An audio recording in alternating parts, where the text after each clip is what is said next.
नमस्कार साथियों, Lakshmi science and mythology में मैं योगेश पाठ ने एक बार फिर आपका स्वागत करता हूं। साथियों, मैं आज आपको डोपामाइन जो एक न्यूरोट्रांसमीटर होता है इसके बारे में बहुत ही खास जानकारी देने वाला हूं, तो वीडियो में अंत तक जरूर बने रहिए। और अगर आप मेरे पे नए हैं तो मुझे लाइक करें, सब्सक्राइब करें और बेल आइकन के बटन को जरूर दबा दें, क्योंकि आने वाले दिनों में बहुत ही दुर्लभ वीडियो आपके लिए लेकर आने वाला हूं, जिसकी सूचना सबसे पहले आप तक पहुंच जाए। साथियों, डोपामाइन एक न्यूरोट्रांसमीटर होता है, इसे हैप्पी हार्मोन या खुशी का रसायन भी बोलते हैं। इसकी कमी या अधिकता दोनों ही वजह से शरीर में कई तरह की बीमारियां पैदा हो सकती है। ये हमारे शरीर में कई महत्वपूर्ण कामों में अपनी भूमिका निभाता है, जैसे ध्यान, स्मृति, प्रेरणा, सीखना।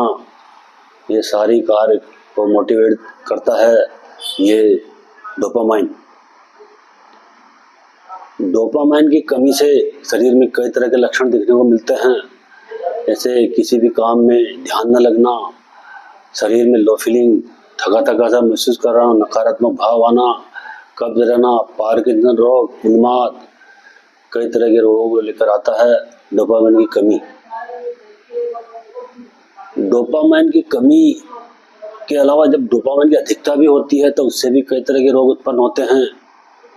जब डोपामाइन की शरीर में अधिकता होती है तो हृदय की धड़कन तेज होती है, उच्च रक्तचाप होता है, यौन इच्छा में वृद्धि होती है, आदमी अधिक स्फूर्ति या उसमें रहता है,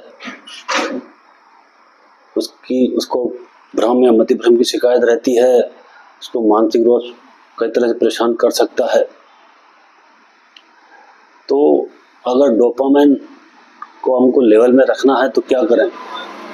डोपामाइन को लेवल में रखने के लिए नियमित रूप से योग, प्राणायाम और व्यायाम जरूरी है। इसके लिए 2 प्राणायाम तो आपको करना ही चाहिए। पहला है कपालभाति प्राणायाम और दूसरा है अनुलोम विलोम प्राणायाम। इसके अलावा अगर आप आसन भी करते हैं, कुछ भुजंगासन और पवन मुक्तासन 2-2 मिनट, तो इससे भी इसमें लाभ मिलेगा।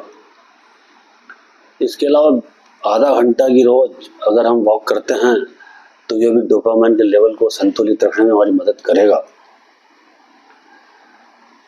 अब सवाल यह उठता है कि डोपामाइन अगर कम है तो उसको बढ़ाएं कैसे? डोपामाइन को बढ़ाने के लिए योग, प्राणायाम, व्यायाम ये तो आवश्यक है ही। इसके अलावा डाइट से भी इसको कंट्रोल कर सकते हैं। बजाय दवाई के आप खाने में हरी पत्तेदार सब्जियां ज़्यादा लें, बादाम अखरोट का सेवन बढ़ाएं, डेयरी प्रोडक्ट्स का सेवन बढ़ाएं, हल्दी, केला, एवोकाडो, तिल्ली इसका सेवन बढ़ाएं, मशरूम का सेवन बढ़ाएं, डार्क चॉकलेट का सेवन करें। ये सभी डोपामाइन के लेवल को बढ़ाने में महत्वपूर्ण भूमिका निभाएंगे। इसके अलावा डोपामाइन के लेवल को बढ़ाने के लिए आप बादाम जैसे टायरोसिन से भरपूर खाद्य पदार्थ लेकर भी डोपामाइन को बढ़ा सकते हैं।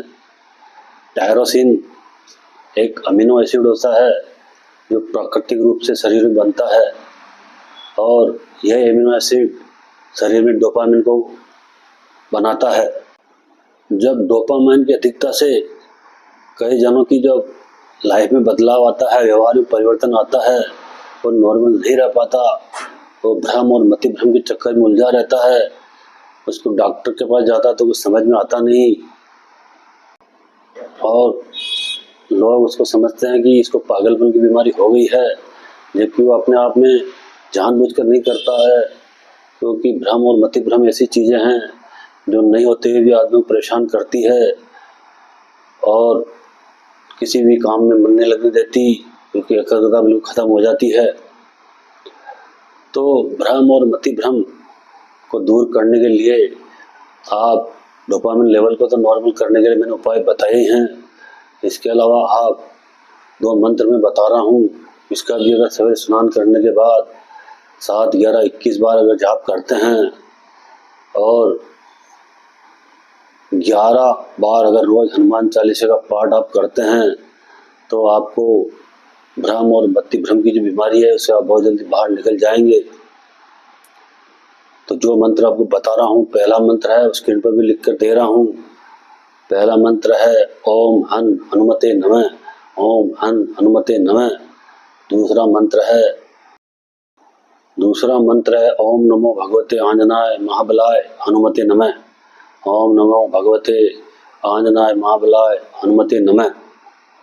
आप इस मंत्र का सवेरे स्नान करने के बाद अपने देवस्थान पर 7, 11, 21 बार जाप करें और जो मैंने उपाय बताए हैं डोपामाइन लेवल को नॉर्मल करने के, वह प्राकृतिक रूप से करें।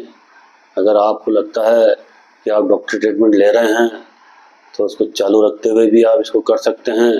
धीरे धीरे स्वतः ही आपकी दवाई कम हो जाएगी या छूट जाएगी और आप बिल्कुल नॉर्मल हो जाएंगे। बहुत बहुत धन्यवाद। मेरा इंस्टाग्राम का लिंक भी मैं नीचे दे रहा हूँ, इस पर आप मुझे फॉलो भी कर सकते हैं। आपको मेरा वीडियो कैसा लगा इसके लिए कमेंट भी दीजिए। बहुत बहुत धन्यवाद।